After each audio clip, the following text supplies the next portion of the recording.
It was a cold Thursday evening in a quiet neighborhood just outside of Leeds. Rain tapped softly against the windows. The house smelled of dinner roast veg, garlic mash, and gravy still lingering downstairs.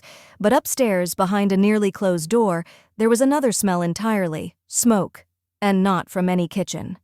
17-year-old Ethan Clark sat on his unmade bed with the bedroom light off, window barely cracked, and a cigarette resting between two fingers.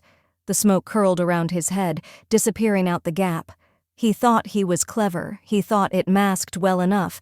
He thought his dad wouldn't notice, not tonight. But what he didn't know was that Mr. Clark, his father, James, had just gone upstairs to grab his phone charger from the hallway shelf. And halfway up the stairs, he stopped, sniffed, frowned. That smell, that unmistakable, disgusting smell.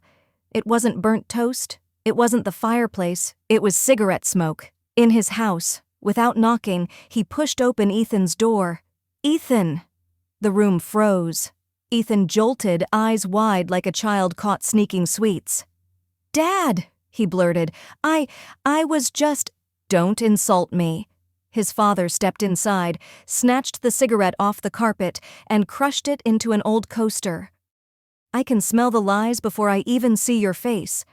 Ethan tried to stand confidently, but his voice betrayed him. "It's just one. It's not a big deal." "Not a big deal?" his father interrupted. "You're 17, in school, under my roof, and hiding in your bedroom to puff on that filth like a coward?" He didn't shout. That was the worst part. He was calm, controlled, which meant he was angry. "I told you what smoking does. I told you what it did to your uncle. And yet here we are, my own son stinking up my house like a lad with no sense." Ethan mumbled, "It's just stress.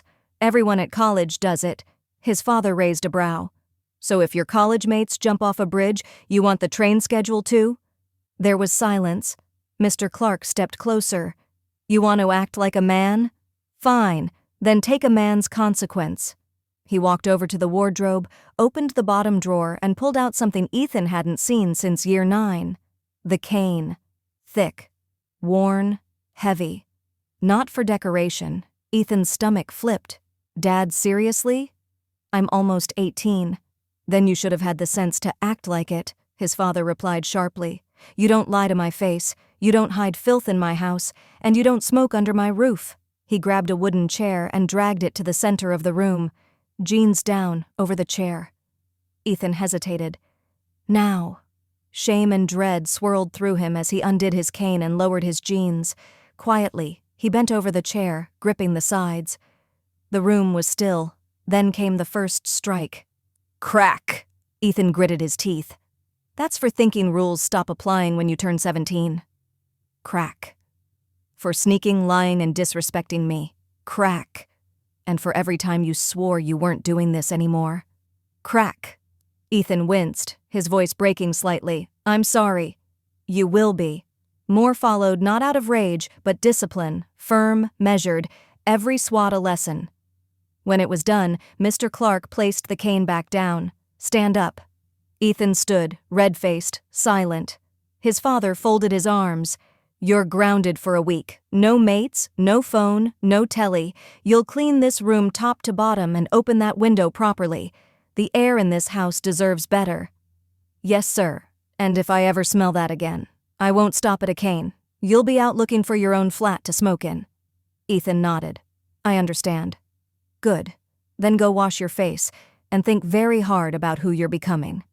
That night, Ethan sat on his fresh-made bed, the window wide open, the cold air cut through his legs, but it wasn't the wind that stung. It was what he felt inside. Not just pain, regret. He didn't touch a cigarette the next day or the day after, and when his mates teased him for it, he didn't care, because one lesson hit harder than smoke ever could. Respect your home or be reminded who runs it.